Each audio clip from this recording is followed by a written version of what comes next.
This entire program on how to prepare for uh, valuation exam, I have divided this program into 15 different modules. We would start with the first module, and that is overview of valuation. In the overview of valuation, we will cover meaning of value, types of value, premise of valuation, purpose of valuation, valuation standards, valuation process, valuation report and documentation, and importance of documentation. So this is what we would cover today as part of the first module, that is overview of valuation. Then we would come to the second module, and that is where I am going to discuss with you strategy for preparation of valuation exam of IBBI. Now, in my experience, and I am sure in the experience of every one of you as well, you would have noticed that this is a different kind of exam altogether. So this is an exam where you need a strategy, you need some kind of extra preparation. So because the syllabus is so vast, when I was doing some analysis, I found that the syllabus of IBBI exam is more than aggregate syllabus of CA, CS and ICW put together. So much is the vastness of the syllabus of the IBBI exam. So this need a strategy, to prepare. So we would discuss as to what that strategy is. Then we come to the module 3, which is on finance and financial statement analysis. Very critical, very important topic from the perspective of valuation exam, and from not only from the perspective of exam but also from the perspective of doing real life valuation.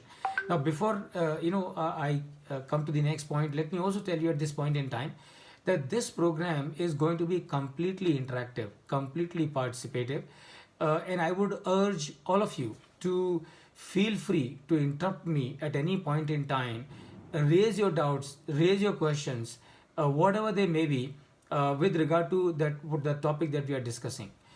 And because my mission or my objective in this program is that at the end of this program, all your questions must be answered as far as the evaluation is concerned, and you should not be left with any question on valuation. That is how I am looking at this program and this batch. So please feel free to interrupt me at any point in time.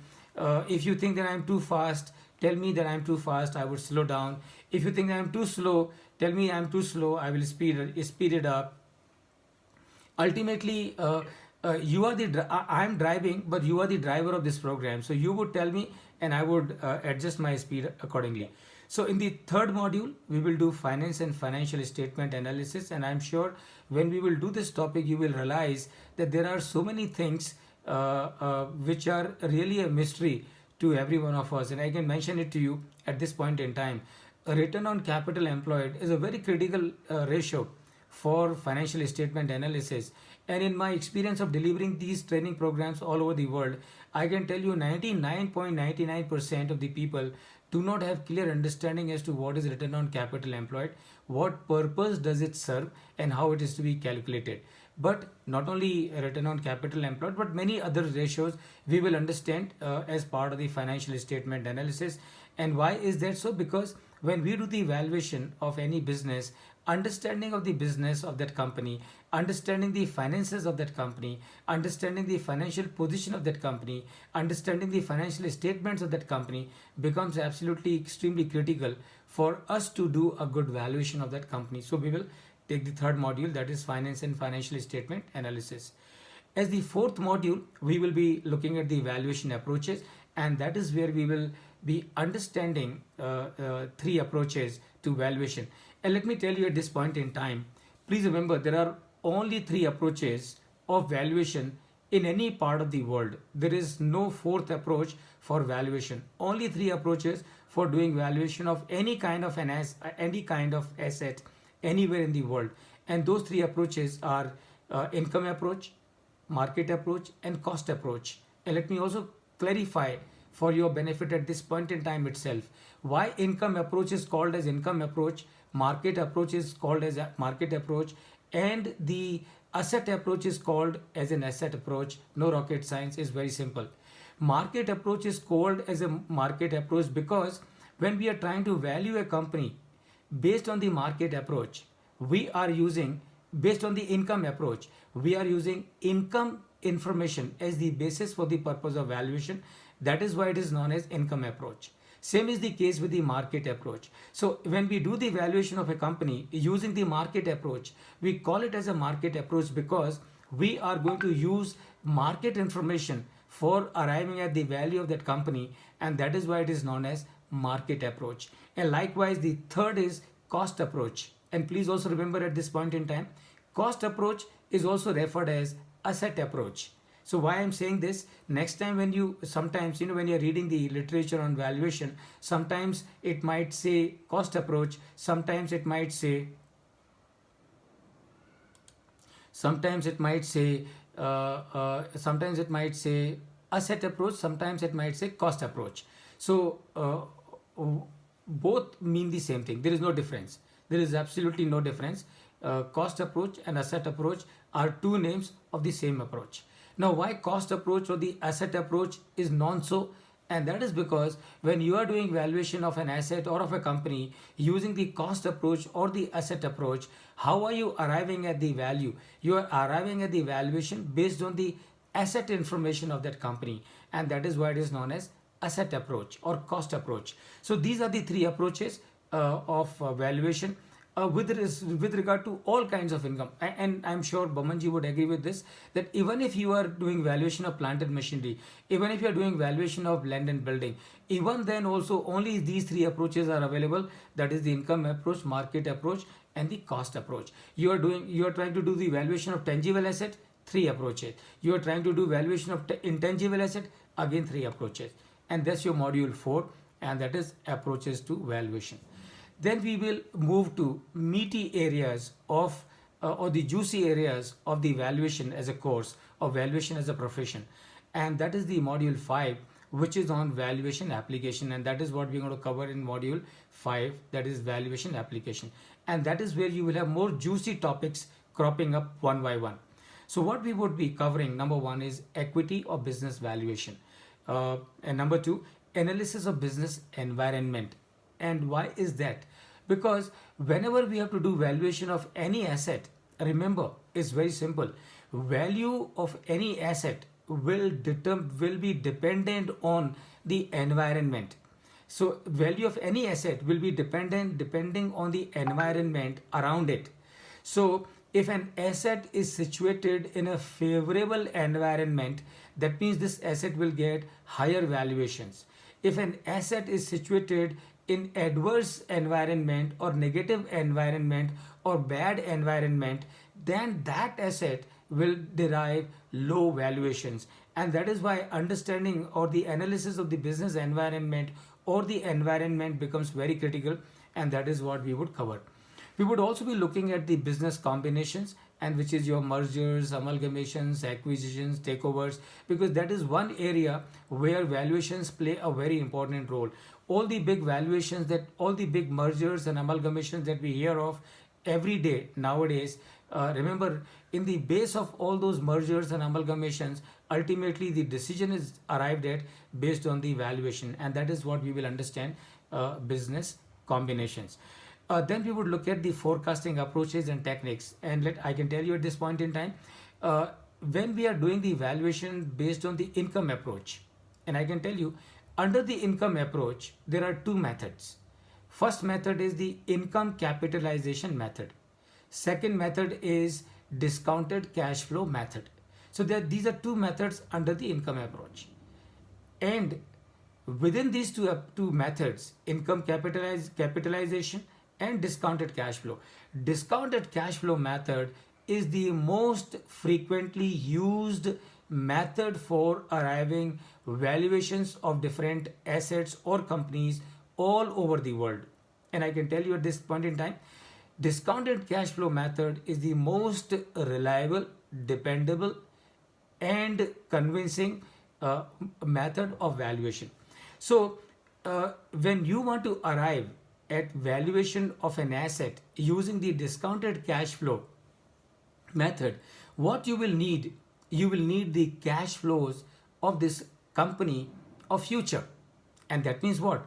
That means you and I will need to have good understanding of financial forecasting, because only when we do good financial forecasting, then only we would be able to arrive at realistic cash flow, and that is what we will understand. After that, we will talk about we will cover very comprehensively another very important topic in finance, and I'm sure all of you would agree with me, and that is cost of capital. Now, cost of capital, it is just a combination of three words, but I can tell you in the domain of finance, any decision, every decision is based on, in the base of that decision is the cost of capital. Without good understanding of cost of capital, decision making in finance is next to impossible.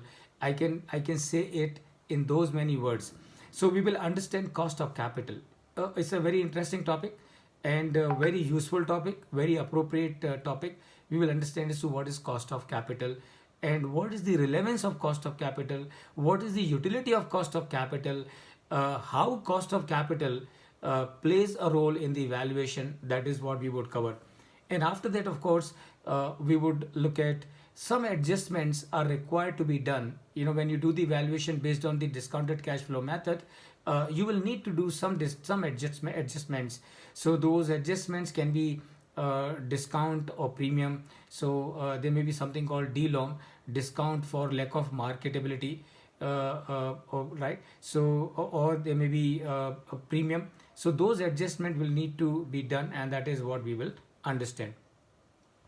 In module 6, our focus is going to be on fixed income securities. So in module 5, our focus is going to be on the valuation of the assets or valuation of the companies. But in case of module 6, which is our focus is going to be valuation of fixed income securities. And I can tell you at this point in time, usually people think that the equity market is bigger than the debt market, but that is not true. Globally, the size of equity market today is of $120 trillion. $120 trillion is the size of the equity market globally. Now, against this, size of the debt market is $300 trillion. So the debt market is almost 2.5 times more than the equity market. So that is the significance of fixed income securities. So what is a debt market? Debt market comprises of all the instruments where there are fixed income securities, and these are known as fixed income securities because all the debt instrument, with some exception, they generate fixed income. They pay you interest, which is at a fixed rate of interest, and that is how they are referred as fixed income securities. So our focus is going to be on valuation of fixed income securities, how to do the valuation of fixed income securities, what are the types of fixed income securities, what are the types of debt instruments, terms used in fixed income securities, bond duration, credit rating of bonds, and that is what we would understand in the context of module 6, which is on valuation application of fixed income securities. After that, we will come to module 7, and that is introduction to options and options valuations. We all understand it very well again because derivative markets all over the world are expanding at a phenomenal speed, and we have derivatives not only in stocks, but we've got derivatives in the commodities as well, and the combined size of all the derivatives on the securities, foreign currency, commodities put together is absolutely phenomenal. So how to do firstly we will understand as to what the options are, what the futures are, what the forwards are, what is the utility of a future or of an option or of a forward contract, how does it help us in risk management. That is what we will understand. And then of course we'll also understand as to how to do the evaluation of options, and that is what we will do in module 7. In case of module 8, our focus is going to be a valuation of other financial assets and liabilities, like you have guarantees, you have warranties. So how to do the valuation of guarantees or warranties, that is what we will understand in module 8. In module 9, our focus is going to be on valuation of intangible assets. Again, something very interesting here. It is a myth. It is commonly thought that all over the world, the manufacturing or the businesses run on the strength of tangible assets.